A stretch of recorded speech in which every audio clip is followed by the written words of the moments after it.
So I think Hazel may have redeemed himself and possibly Emerald in this episode. Who would have known?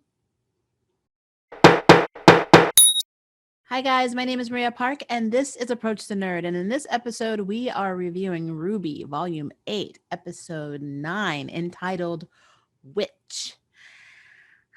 So much to talk about in this episode.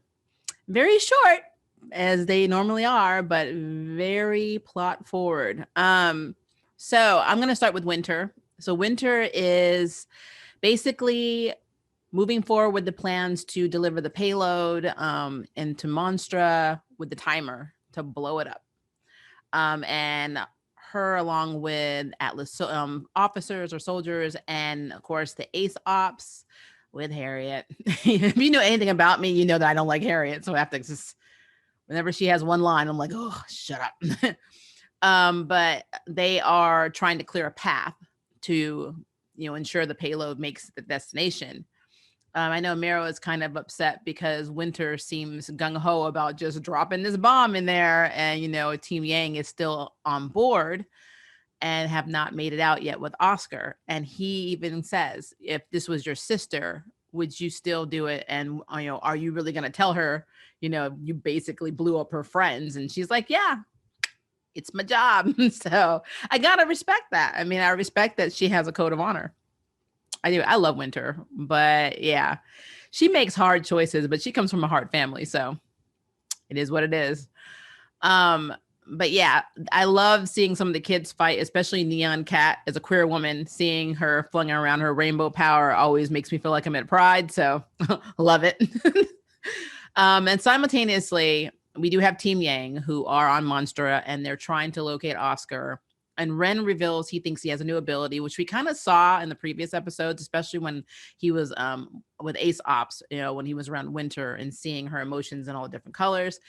He has determined that he can use his aura to track people via their spiked emotions. And apparently he can do it from a distance because he's sensing people on board Monstra. And he says they're all cluttered together. So he can't tell who they are, but he can tell basically where they are, which is pretty cool.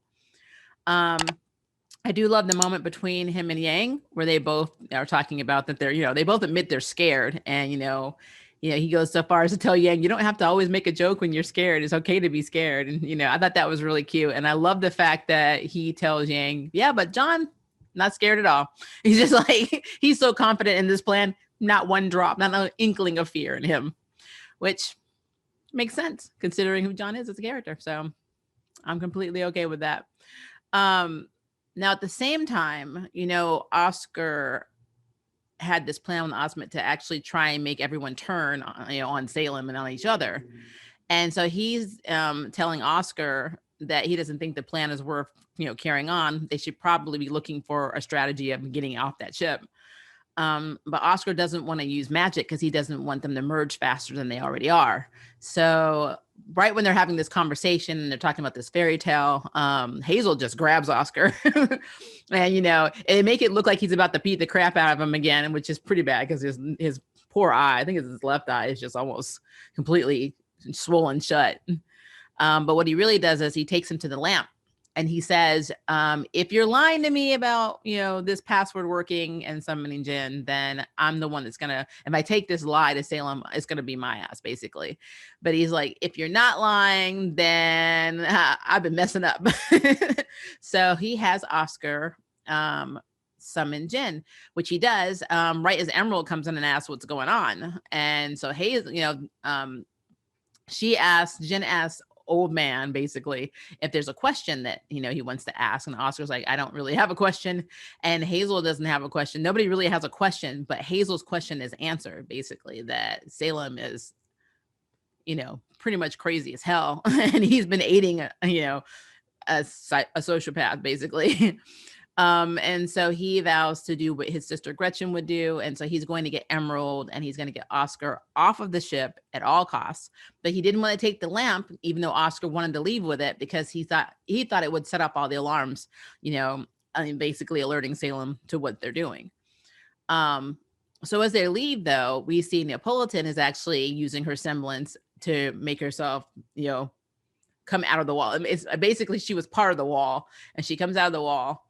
And I think it's the wall or the lava. I want to say it's the wall though, but she overheard, she was eavesdropping. So this is bad, because what this really means is that she's basically coming to take the lamp. And if she was there the entire time with the password, when the password was said, she knows the password. She's going to give that lamp to Cinder. So I think honestly, the main baddie has always been Cinder and will always be Cinder. So if Salem ends up dying in this episode, which may happen because, you know, as they're trying to escape, as Oscar is trying to escape with Emerald, because Oscar is basically taken on Hazel's image.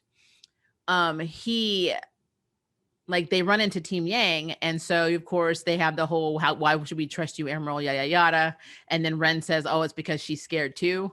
Well, Salem intercepts them because the lamp is missing.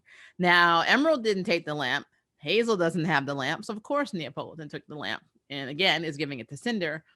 But it triggers a fight because Salem and Hazel basically start fighting, and he does it to buy the rest of them time to get off the ship. And it's a really cool fight too. It's not long, but it is a really cool fight. And the end result is Hazel is basically holding Salem while she's being set on fire. And right before he starts fighting her, he passes the long memory back to Oscar. So he's about to use an attack on her, because he tells, you know, Team Yang basically, as they're all escaping, that she's just going to come after us. So I think this is like their last ditch effort to kill Salem, which could work. It could work. Cause I mean, if it really is going to be Cinder, I mean, Cinder already broke Arthur out of prison. She's got her own plan. She's too ambitious and crazy to let Salem, you know, basically rule her forever. So she gets that lamp. She doesn't need Salem. She has more power than Salem. So I really foresee Cinder being the OP of this series. And I think, and this is a probability, that Salem is either going to die or be put in a coma or hurt so bad that she's out of commission for the rest of this volume. That's just my theory. I mean, it'd be pretty epic to see Cinder versus Salem, though. That would be a very good fight. I don't know if we'll see it. I mean, we might, but I don't know if we'll see it, but I am completely okay with that. But yeah, this episode was cool. If I forgot anything, please let me know, because, you know, I'm tired. I get up early. But from everything that I do remember, this was a very, very good episode. And I'm really looking forward to next Saturday to see if we see the fate of Salem, which, knowing our luck, we'll just get a Team RWBY episode, you know, and it'll be focused all on Team RWBY and nothing on what's happening on Monster. So that'd suck, but we'll see. Who knows? But what did you guys think of the episode? Leave me a comment below and let me know. And if you would like to sign up for Jury Duty, hit the subscribe button. If you'd like to know who's next on their ballot, hit the notification bell. Until next time, I can't wait for you to approach the nerd. Bye, guys. Thank you for watching my video. I really appreciate it, but hey, the party doesn't have to stop now. Click on one of these videos and keep it going.